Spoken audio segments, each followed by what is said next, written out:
Okay, guys, let's get this shoulder warm-up started. You're going to swing that foam roller in front of you from side to side as high as you can.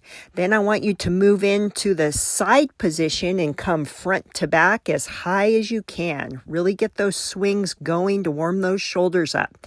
Then you're going to take the foam roller and come up above your head and back down. We're trying to really work on range of motion on all of these. This is great for warming up those shoulders so that your range of motion during your exercises will be perfect.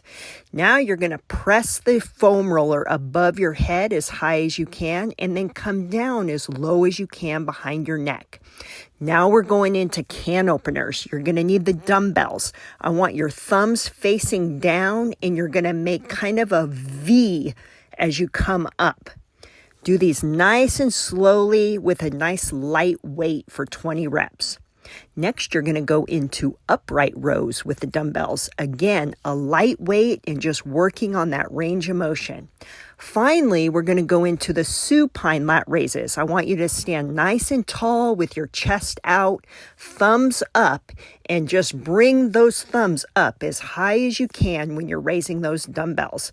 This is great for any kind of workout that you're going to do with your upper body. This is going to warm your shoulders up and you'll be less prone to injury.